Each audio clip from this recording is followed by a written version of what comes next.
Hello, welcome to my YouTube channel. Our today's video, we are going to talk about the emergency procedures and first aid. This is under the element 3 in the unit 1, which is managing risk and understanding people and processes. That will be our discussion for our today's video. So be with me until the end of the video as you learn more on health and safety, specifically on the need for an organization to come up with the emergency procedures as well as first aid requirements. So an organization should develop a specific emergency procedures depending on the nature of their organization. So each and every organization has different types of emergency procedures depending on so many factors such as the geographical location of the organization, the number of people in that organization, and many other factors. Incidences such as fire, bomb threat, terrorism, all these incidences require a specific emergency procedures that when they occur, the workers can easily evacuate from the work area. The procedures should cover the internal arrangement of an organization. So we said that each and every organization has its own arrangement. The spread of the organization also is a factor that we are going to talk about in the coming videos. So each and every organization has a foreseeable risks and incidences which will lead to the development of the emergency procedures and the first aid requirements. This includes foreseeable emergencies. What are foreseeable emergencies?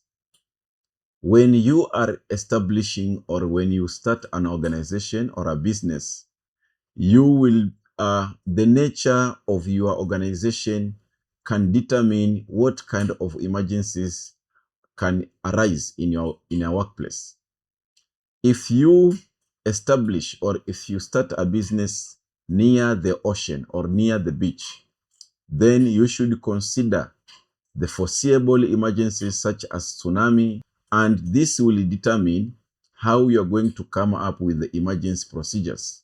So emergencies can be determined, and when you determine the kind of emergency that is foreseeable in your work area, you will eventually come up with the right emergency procedures that when it occurs, you will easily evacuate the area. Number 2, procedures for raising the alarm. We should come up as an employer, should come up with a procedures of informing people that there is an emergency in the workplace, and this will include appointment of personnel among your staffs which are well trained to pass information to other people, as well as the availability of emergency systems such as the fire alarm system and firefighting system. So all these procedures will be determined by the nature of your business. A school has a different type of emergency procedures, different from a bank. So when the kind of business or the kind of organization will determine what kind of emergency procedures you will come up with. Number 3, the procedures to be followed. So in cases where the emergency has really happened, in cases where the emergency has really occurred, what are the procedures to be followed in order to make sure the people remain safe? Now, these are also going to be considered when coming up with emergency procedures. The provision of suitable equipment. You should determine what kind of equipment should be provided depending on the nature of your organization. Again, the nomination of responsible staffs, the nomination of responsible people who will be conducting the emergency and assisting people to evacuate. Next, the provision of training and information. As an employer, you should make sure that the information regarding the emergency procedures is spread and it is going to be given to the employees and all the workers and the staffs within your organization. So when you are coming up with the emergency procedures and first aid requirements, you should also involve the workers and the staffs that you are working together with. By so doing, each and every person or worker will be able to know what to do before, during, and even after the emergency situation has occurred. So you should be able to identify people who will be helping during emergency situation, as well as nomination or provision of training and information. You should also provide training to the people who you have nominated, you have appointed to conduct the emergency situation, such as first aiders and fire marshal or fire warden. These people should have training, and with the regular basis, you should also provide them with the refresher training. So by so doing, you will be in a position to secure your organization. The next thing is drills and exercises. Apart from coming up with the right equipments and the appointment of individuals in your organization, you should also do an exercise of the situation as if it's real. And that is what we call drilling. You can give an example of fire, and you can raise the alarm and ensure all the people evacuate the building, and informing them that there is a fire you announce that there is a fire in the organization or the workplace, and everyone will take it as if it's real and will evacuate the building immediately. By doing so, you will be able to know the loopholes, where to fix and where to fix before the real emergency will occur. So you will be able to assign the staffs members that you've provided training, and you will be able to see how they will conduct themselves during emergency, and the other members who are not aware of the drilling, you will see their reaction, and you will also be able to know the attitude of your workplace and how people perceive any kind of emergency, and by so doing, you will rectify before a real emergency occurs. And lastly, contacting emergency services. We should also consider the need to contact emergency services such as the ambulance, firefighters, and even informing the authority. And the following are the incidences that will determine or that will guide the organization or an employer to come up with the right emergency procedures in his or her workplace.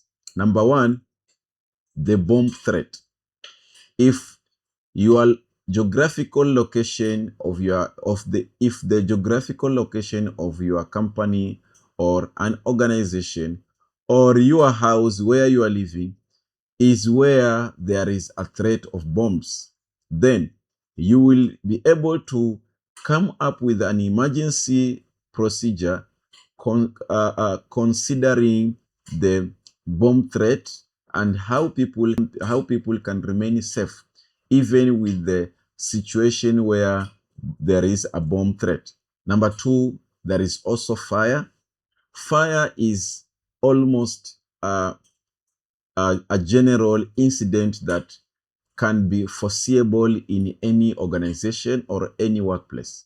So when coming up with emergency procedures to evacuate and to save life, you should also consider a fire as a major threat so that you will be able to come up with the fire prevention method, and how you will be able to come up with the way to prevent people uh, from being affected directly by the fires when they arise.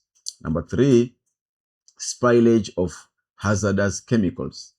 If you are organization, if your organization is dealing with the chemicals, and your employees or workers are likely to be affected by the chemicals that they are involved with, it is likely that you are going to come up with the emergency procedures that we are going to discuss them into details in the coming video. Next, outbreak of diseases. For example, if you are working with if you are managing a hotel, then you should be in a position to come up with the first aid requirement and the emergency procedures that will be used during an incident where there is an outbreak of diseases. Remember, when you're dealing with food, it is likely that there is going to be contamination and many others. And also sometimes, due to the presence of some chemicals and detergents during cleaning, someone might confuse this kind of detergents and consume them, leading to a very catastrophic incident. So when you are dealing with either chemicals or any kind of business that will lead to an outbreak of a disease, then you are likely to come up with an emergency procedure to evacuate the person. How easily can he be taken to the hospital, or how far is the hospital from your hotel, or from your school, or from your company which is dealing with those kind of hazards. Next, severe weather or flooding. So again, if your organization, or if your work area or your house is located near a beach, it is likely that there might be a flood during heavy rainfalls, or if a tsunami happened to occur, or an earthquake, then you should be prepared that during flooding, what are the procedures you're going to follow to save yourself? So those are some of the procedures that you need to consider depending on the locality of your area. Next, multiple casualty accident. Multiple casualty accidents. So if you have a history of accidents and casualty that are happening in your workplace, then when you are coming up with the first aid requirements and the emergency procedures, you will be able to consider the fact that accidents are normally happening frequently in your workplace. Therefore, you should provide the necessary first aid requirements, and also at a critical condition or critical situation where the first aider cannot assist or cannot save the life, you are going to consider the emergency procedure to take the sick person to the hospital. The next procedure, the next threat that you need to consider is terrorism and security incidents. If there is a terrorism incident in your work area, in your country, or in your province or state, then your work area or workplace is going to consider coming up with emergency procedures and first aid requirement, which will consider the easiest way to save life during such kind of incidences. So the foreseeable incidents will vary depending on many factors, such as the type of organization and its location. So the types of foreseeable incidents will differ, and this will depend on the type of organization, as I already said in the beginning, that a school require a different emergency procedure from a hospital, and all this will differ from a construction site. So depending on the nature of your organization, that is how you're going to come up with the emergency procedures. And this will mark the end of our video. And let's meet in our next video, where we are going to talk about all these emergencies into details. So if you are in this channel, then you are at the right place, and I assure you that you will never going to regret to be in this channel and to follow this channel, because more and more knowledge will come regarding health and safety, and by the end of the day, this will change totally how you behave, either in your workplace, at your home, and any occupational area.